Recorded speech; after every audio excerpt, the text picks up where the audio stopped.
We're not advertising for them. Oh, good. You brought this stuff. Yeah, I pulled some shit out. Yeah. Wait, hold on. That's empty. Yeah. Terry, you recording it? Are we streaming? Recording. You're streaming. Streaming? Recording? Streaming. Streaming? Were we live? Okay. Hi, everybody. We know we're not started yet. Your phone is not good. I'm coming. All right. Yeah. Come fix this. Let's pour this. What do we have? Yeah, we're waiting We'll for announce Tara. it. We'll announce it after that. Looks like we have some Springbrook Farm Distillery Adirondack Where Straight did we get Rye. that? I have no idea. You didn't bring that? I may have brought it. I may have bought it some Or point. it was a gift? Queensbury, New York. We have a little bar over here that's been, over the years, things come and go. And then sometimes we have like clients that come in with a shoot where they might need like to make a martini or something, and then we get to keep the leftover. Usually in the office, though, I like beers are a little bit more like. But you're not when drinking whiskey especially when we at, finish a good in the job. morning. Yeah. We're like, so yeah, that's good. So Tara's dialing in our cameras, and then we'll get started. And I'll start off with saying, so we're gonna intro the subject. We will not say the client, but that was 2 days ago, What it felt like it was like right? still happening. Is that too far away? From Probably. me? I probably meant to move it that way because I'm looking at a camera on the Yeah. reverse angle. Um. Okay, I think we're good to go. All right. Great. All right. Hi, All right. everybody. We know we're going to get started in a second, and then I'll intro to. So what I'm going to do is I'm going to say here to this camera. I'm going to say, hi, everyone. Mike Sorrentino. Thanks for joining us. Welcome to the latest episode of the Production Geeks. And then I'll look at the big camera. Oh, she's got to roll the intro. And I'll introduce. Oh, right. Well. Oh, yeah. Roll the intro. Hello, everyone, and welcome to episode 2 of the Production Geeks. Get ready, it's Production Geeks time. Let's dive in. I'm Mike Sorrentino. This is my colleague Dave Chaw, our Vice President of Content and Creative Engineering here at Sorrentino Media. And we want to welcome you to our second episode of the Production Geeks. Good to be back. What are we tasting today? Today we have and Springbrook Farm Distillery and Adirondack Straight Rye Whiskey. And we have no idea where we got that from. We don't, but it's handmade in the Adirondack Mountains with pure unprocessed spring water. Okay, so let's take a taste. a little taste. Welcome to our second episode, and thanks for hang on. That's good. I like Nice and smooth, yeah. I like a rye. That's Might go good. good with an old like rye old fashioned or something like that. Yeah. So today we're going to talk about a project that we just finished filming last week, Yep. and it was quite involved. And the whole concept is a podcast recorded in a vehicle, and this is for a client who has a podcast with a pretty solid following, so much so that they've been able to get a very well-known automobile manufacturer to sponsor a couple episodes of the podcast. So the concept was to film in the vehicle, and drop some mentions of that vehicle as a sponsored brand. And just like there's a video podcast, not Yeah. just audio. Audio would have been simple. Right. But yeah, Yeah. it made our lives much easier. So what we wanted to talk about is the setup. So as we went into the production of this, the idea was just two people having a conversation in a car. Right? Sounds nice and easy. And it should be. And to the client. And now we've got many layers. So we've got the client, who are the people who produce the podcast. Then there is the talent, who's paid to come and host and be part of this sponsored podcast. And then you have the agency, who has brought in the sponsor that comes in between the sponsor and the podcast podcast company. And then you have the actual client, who is the vehicle manufacturer in this case, paying the bill. And then, of course, you have us, the production company, who's doing this. So you have a lot of levels, a lot of layers. So things need to be very timely. They need to work right. So what would you say were the key challenges before we even talk about how we solved them? A was probably How is the client or their representative going to see what's happening in a vehicle? in a moving vehicle. Yep. So And you hear can't it. cram 13 people in a single car, No. and it needs to look like there's only 2 people in the car. Yep. And an audio tech that has to hide behind a seat. Right. But that was a... And we'll get to that in a second. But like so how do you give what we would call a video village to the client and the agency and let them see something? Number one. Number two, you have a limited amount of time with talent, so we can't futz with stuff. And unfortunately with this, a limited amount of time with the vehicle as well to do a quick setup. So we had to be all buttoned up and literally be able to set this up in 2 hours or less. And that was and then of course there's the obvious challenge, which is recording great quality video in an environment that's constantly changing, in weather that is not predictable, and in recording quality sound, obviously, with people who are moving and talking and, not in a controlled environment where I'm talking right into a podcast mic. Exactly. And then, of course, we have the unforeseen challenges like delivery of the vehicle. Stuff that is well beyond our control. So and what happened? So the person that was responsible for it said it was delayed. We don't know if it was delayed or whatever happened, but we were supposed to receive it the day before the shoot by 9 a.m., have an entire day to prep everything, hook up everything, wire it all together. We wound up getting it at about 10:30 on the shoot day.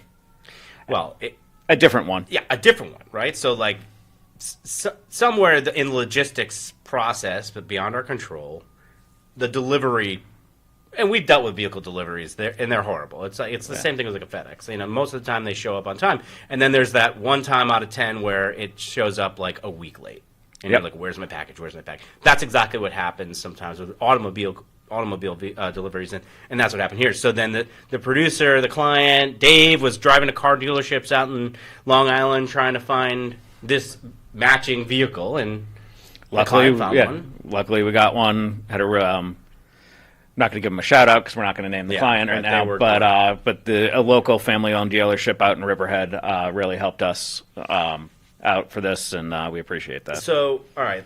So those were the challenges, and then many other things that popped up. And then obviously what cascades is that other challenges are then created because the vehicle comes late.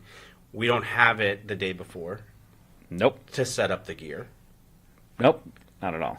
We had planned on having it the night before. We were going to rig it up, test it, all that stuff. We were going to have, 4 hours in the morning to also, like, test it and stuff. And get some B-roll in, get some of the earlier shots that just to knock them out, so it would be an easy day. And how much time did we end up having with the vehicle to set up before the talent I was think coming in? we got there about 10:30. Talent arrived at 12:30. So I think we had just about 2 hours to really do it. Luckily, the other end of it, where we had the producer vehicle, that was all hooked up, wired up the day before. But So explain to us, not the tech and the specific gear yet, but explain to me the 10,000-foot view of the two vehicles and what's happening in the production and how it worked. So we had 3 cameras. Unfortunately, the 4th camera, we couldn't get it without hiding it in the vehicle itself, recording the podcast. If we had the day before, we could have found a way to hide it. Yeah, a different type of mount or something, or just different placement. But in the time that we had, we just couldn't do that. We had the microphones in there. I think we had 4 different mics, so they were each laved up. And then we had a mini shotgun mic on the visor, just in case they moved around. But from even a higher perspective here, like, you've got 2 cars, Yep. right? And what's in car A and what's in car B? So- or what's the point of car A and what's Yeah. the point of car B? So car B is obviously our talent vehicle, and what really the client wants to show off, needs to show off. So we really just had the cameras and audio in there. We had the 2 talent, and we hid our audio tech kind of in the back of it.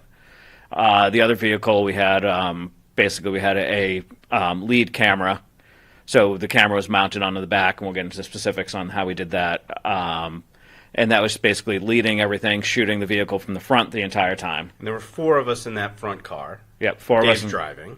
We're and all then- on comms and headsets. You've got the talent for the next shoot Yep. and the client who is relaying information, pictures, and video clips to the agency and the sponsor. Yeah. And then me on the computer communicating with the audio tech in the back seat. Who was also kind of directing the shoot from that other vehicle. It was really fun. It was a lot of work, and then we had the monitors in there so they could see all the cameras and listen to everything. And All right, let's talk about the car with the talent. yeah, First, audio. What did we do for audio?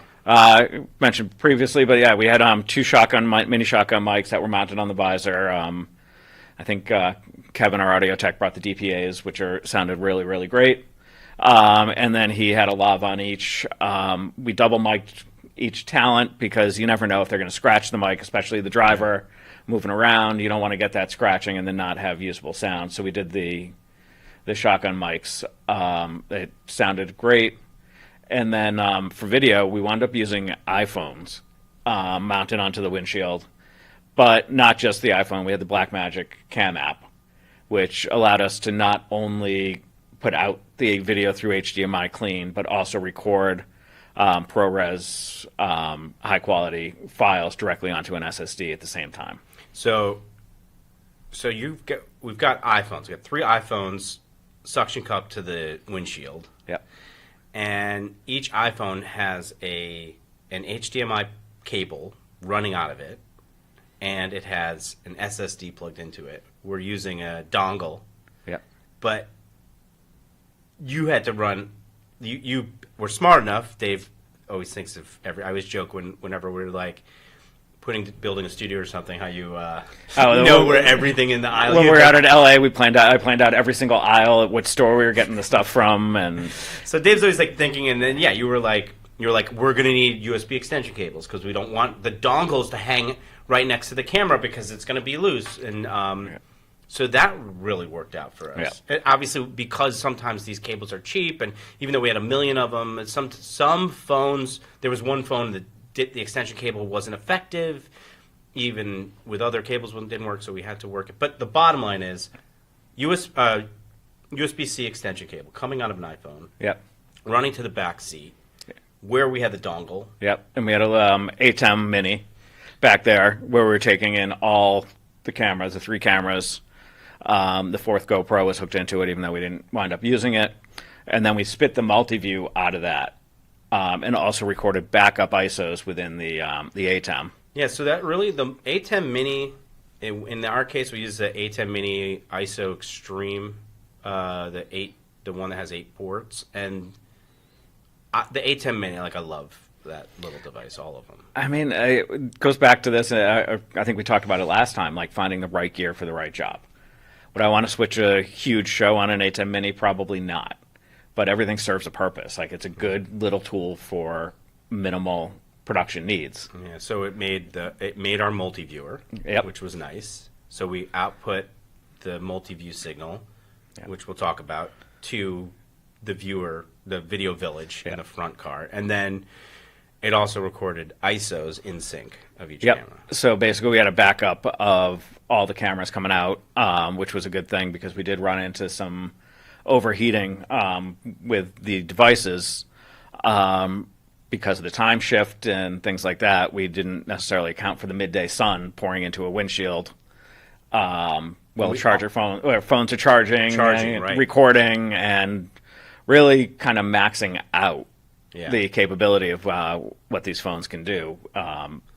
So when we were bringing in the footage yesterday with our editor and looking at it, the Blackmagic camera footage it's 4K, so it's higher quality and all that, but it start and stopped, and so it took him some time to string that out and kind of figure out where things went. Whereas the ATEM Mini footage would just be one long file with little black spots if the camera dropped out. So it Yeah. was way And easier. luckily, it was just a quick overheat, and it popped back up. We still have all the files, and There was Well, we enough got- contingencies planned for Yeah. that you covered that. So the ATEM Mini recorder, and we found that just yesterday, just being able to look at the ATEM Mini ISOs, which was great, and we almost can use those as proxies. Another cool thing that I didn't know until we started testing this was that the Blackmagic Camera App will also create proxy files, which really, is nice if you're dealing with 4K. Although, do we use proxies that much anymore? it depends. I mean, it depends on the client, the output of the video. I mean, the proxy files are nice if you don't need the true 4K, Yep. really. So, So then let's talk about power. So the iPhones were getting power. The Blackmagic camera had power. Yeah. So what was our power situation in that car? so this was another thing which we and didn't have a audio. chance to test, and kind of threw us a little bit of a curveball setting up. We had the Jackery. Portable power Portable, station. yeah, which was, I think, a 300 watt, which should have powered everything for a couple hours, and it's supposed to take pass-through.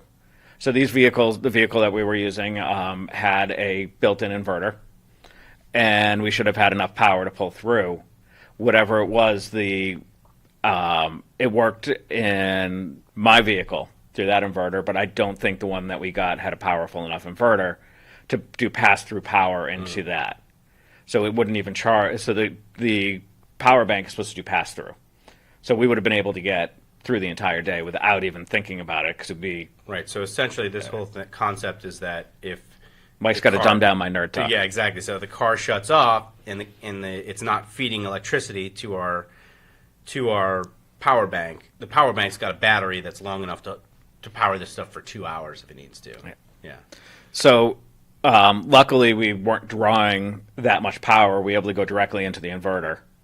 Now, if they shut the vehicle off, we would have lost power. Yeah. So we had to keep the other vehicle running all day, which wasn't too bad because our chute was compressed anyway. So, and then audio was he's probably all on battery. He was all on battery, but he could have pulled a feed and if he needed to charge. So that's the main car, which was really cool to see that set up. And then how were we transmitting everything up to the front? So we've been doing a lot with we talked about it on the last episode, Hollyland. Is it good? Is it bad? Honestly, everything serves a purpose. We use this is the Cosmo setup. So we have one of the transmitters. It's a two channel unit. So we could have up to 2 transmitters coming into one receiver, which is really nice on the production end. But we basically fed the multi-view into this transmitter, which was clamped onto the roof rack of the other vehicle. And we mounted this receiver on the back of the truck, the production truck, on a bed extender. So we had a nice clear line of sight. I think these go up to about 1,000 feet. And we did find when we were doing another project and he'd use these That was the that the concert. line of sight really is important on them. When somebody was in the crowd and kind of blocked, we definitely would lose some of the range on it. So that was one of the big considerations: is how do we do this line of sight in moving vehicles to make sure that we don't have any drops. And these, I mean, the one thing I love about some of these like prosumer Hollyland type brands is they think of a lot of the little addition. Blackmagic does this too most of the time, but for example, the receivers on these. So these are SDI and HDMI. Yep. It has a pass through? Yeah, it's got a loop out. Yep. Which is, very handy. So I don't know if you can put HDMI in and SDI loop out. So I don't think we've tried that yet. it's Something a we good should thing try. to try because if that did offer that sort of crossover, that Yeah. would be like a really great feature. But the other thing I love is USB on the receivers on both this Hollyland Cosmo and I don't remember what the brand is, the line is that we have of our the other wireless kit, but It's another Hollyland, but it's not. It's the Lark, not Lark. Yeah. Lark's the microphone. right. It's not the Cosmo. It's a shorter distance, but it's still 1-to-1. what I really like is they have a USB port, and you could use it for USB connectivity to essentially plug it into a laptop as a webcam input. Yeah. And honestly, like sometimes you have a problem, or you just need to get a signal to a Zoom call or StreamYard or whatever it is, and just that little feature alone, I really like that. These performed really well. These were great. Yeah, and definitely, like I said, the line of sight made the big difference on this. So that is how we got video to the front car. Yep. And then how were we viewing it? So I found these monitors, these little 7-inch no-name monitors. They're from Amazon. Mm-hmm. How much were they? I think they were like $40 a piece. And I mean, when you talk about throwaway gear, if this thing fell off, and we'll get into that later about why we use some of the other stuff. Yeah. But if this thing broke, nobody would think twice. It's a little 7-inch. This also has I don't know if USB is that just power or No, there's regular DC. I haven't tried any of the other stuff, so I don't even know what it's got a VGA. Oh my gosh, it's got a composite. Yeah. And a HDMI. And it does have a USB port, but who knows if that does anything. Yeah, so we got some nice cup holder mounts. There are tablet mounts, and I had the speakers. The one negative, we can't control the volume. Yeah. So we actually had to adjust the volume in the ATEM to make sure we could hear everything clean. I'm not going to show off the splitter and de-embedder we got because that was junk. We should talk about the concept because I love the idea. So first of all, we ended up having to listen to the feed on these little monitors, and it was fine. Yeah. It was fine, and it worked really well. The client experience was awesome. I mean, I'm not the client, but first of all, we know that they loved it. We had the best time, and they could hear it clearly. They could see it clearly. I mean, that level of assurance was, I'm sure, for them, and also the client was sending pictures and video to the agency and the sponsor, and they were constantly like, "Oh my god, I love this shot. I love this setup." So they were able to see things in real time. So, but tell me what the original idea was for us to hear the highest quality audio. So we got a splitter, again, kind of a last-minute thing that also had a de-embedder. So basically we were able to split out the video and audio signals. And it just came out of an aux cable. We're going to plug the aux cable into the truck so we can play it through the speakers. Now, I had that working when I was testing and everything like that. And then when we had it going the day of, we were just getting a really, really bad buzz. So we don't know where that was coming from, and it could have been a bad cable, could have been lack of grounding, some type of loop within the inverter. There could have been a whole number of things that kind of happened with it. So luckily, but the idea was good. Yeah, luckily we pivoted and it worked fine. And then, so we were able to monitor the video and the audio, and we were using comms, so we had these Hollyland headsets. I mean, we've used them in the studio for years. They worked, again, movement, that distance. Even when we were switched to the 3 vehicles when we were moving our kind of home base in the middle of the shoot, between the 2 episodes, I didn't even realize I still had it on. And all of a sudden somebody was talking into it. And, I mean, we had 3 cars and we're all talking together, and it was crystal clear. Yeah. So, I mean, that shouldn't be a surprise, but, that's... But when you go into these things thinking, again, kind of this prosumer brand, I was pleasantly surprised with just the wireless transmission with the Hollyland headsets as well. And then you wanted to have a reverse shot from your truck to see the sort of the view of the car behind us following. So what'd you do? So a big thing was, how are we going to do cutaways for edits? We have the 3 cameras in the car. We were hoping to have that reverse cam, but also that kind of follow cam, because they're going to want to see the exterior. It's a vehicle brand. Company, right. So there's the $15,000, $20,000 rigs that we could have mounted something nice to, and then we need somebody to actually set it up and run it and all that. But we found this, it's made by Tilta, this mini Hydra Alien. And hopefully I don't smash the glass, but it's actually an electronic suction cup. So when you put it on, it has built-in power, and you should hopefully hear the vacuum, if it actually goes. And what it does is it keeps that vacuum seal the entire time. So, like, I can't even pull this off right now. Awesome. And if you take like a little lip, if it does start to lose suction, that power stays on the entire time, and we'll run that vacuum. Wow. So if you try to, even if it does come undone, that might stay on the table the rest of the episode. Yeah, that's. And it's got this like shock. And it's a shock. It's a shock mount, so every bump, it's a nice What smooth. did this cost? It's probably a couple $100. It was definitely not crazy expensive. And I mean, I had done the test with it going through like bumpy roads.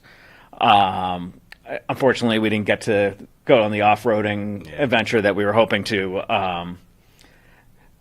So we kind of pivoted on that because of time. But I would have loved to see how this actually handled going over huge bumps and all that. But I mean, this thing was perfect. Only negative, you really do have to have a very smooth surface. Yeah. Otherwise, it's just not going to keep that suction.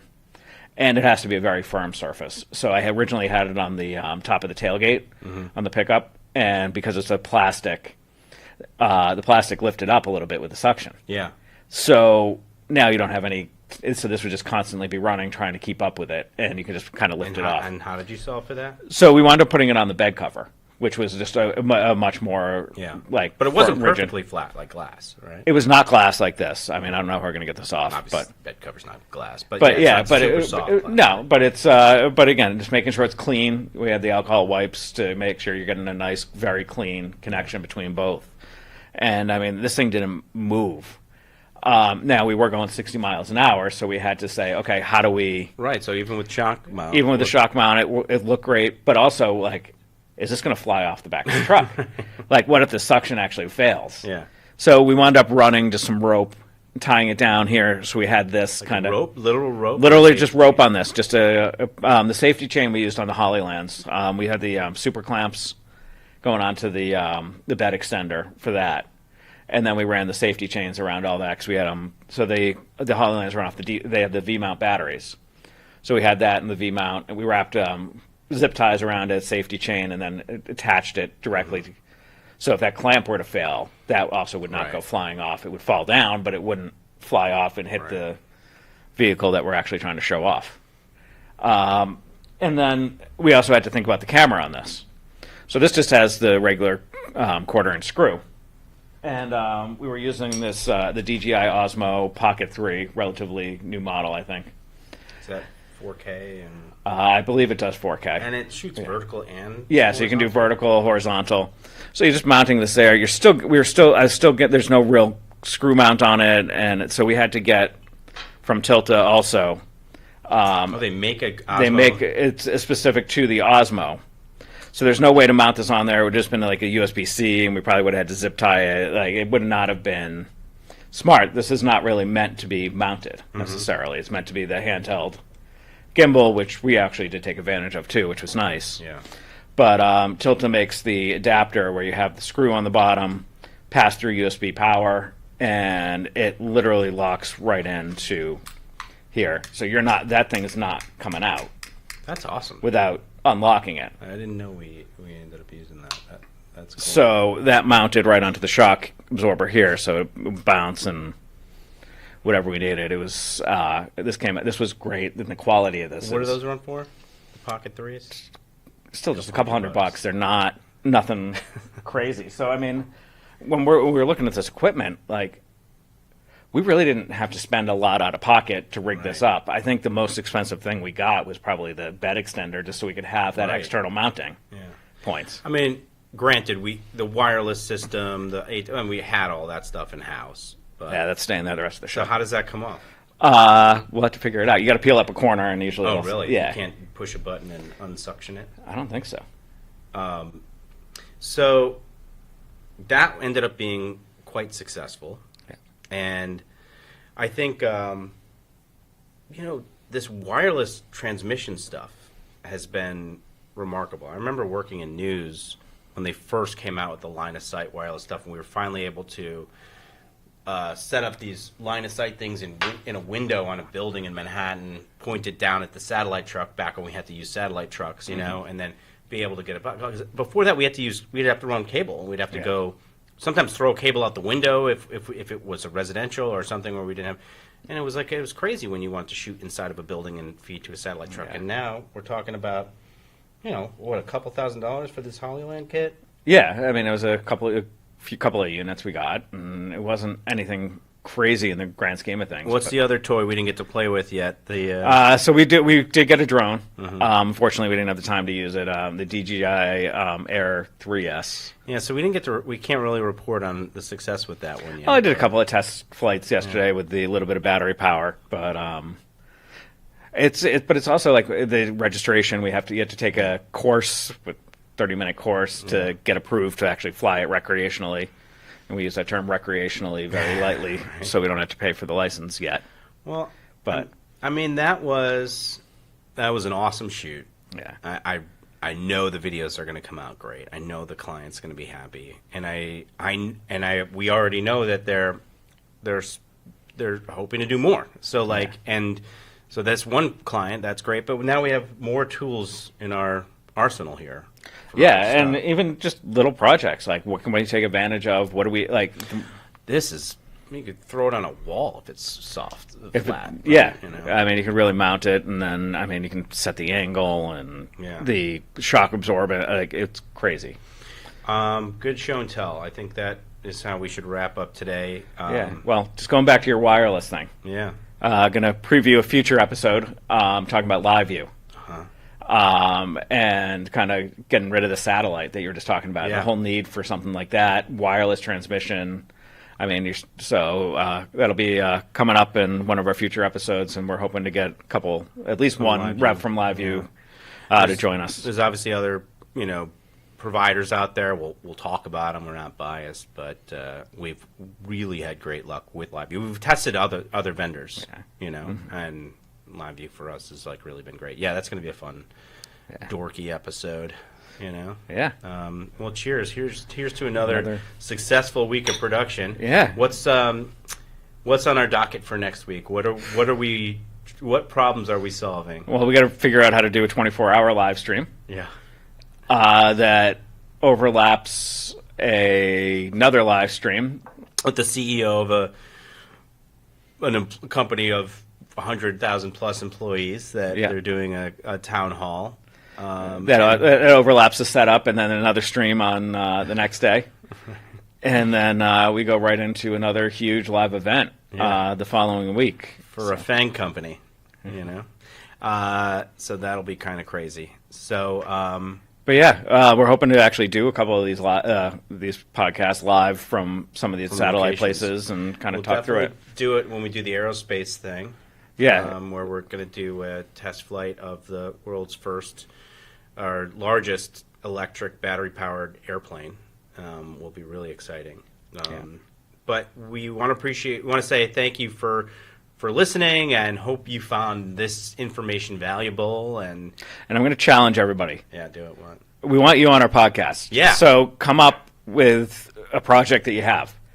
Let's talk it through. Let's talk about how we might handle it, how you want to handle it. That's a good idea. Kind of see how we can help you with your project. Let's brainstorm on the podcast. Yeah, you can see what goes through Mike and I's heads 24/7 and the random text at 3 a.m. when you wake up and have an idea, and so you don't forget it, and things like that. Like just yesterday for this 24-hour podcast, I was talking. I had my idea in my head, and in about 30 seconds, you're like, or we can do it this way. And first of all, that iteration has changed so much in the last 24 hours because of staffing and X, Y, and Z, and client requests, and we want to accommodate. I also got ambitious, and I was like, "Oh, well, let's do this and a graphic in here." And you're like, "Okay, Mike, well, there goes." Well, then we've got to pivot to a different system. But it's so fun, right? Yeah. Like that's the fun part. Like we have these toys, let's use them. Like we enjoy it. That's why we're the production geeks. So listen, thank you for tuning in. Thank you for watching. Thank you for live streaming. However you're hearing us, we are Sorrentino Media. You can also find our small podcast studio if you have your own podcast production at MadisonAvLive.com. And SorrentinoMedia.com is where you'll find us. Shoot us an email. Both of our contacts are right there on the website. As you know, we're just geeks and we just love doing this stuff and we love sharing info. So whether you are somebody who's looking for production or you're a production person yourself who wants to talk through some ideas, we're open. We'd love to have you join in or reach out. So once again, episode 2.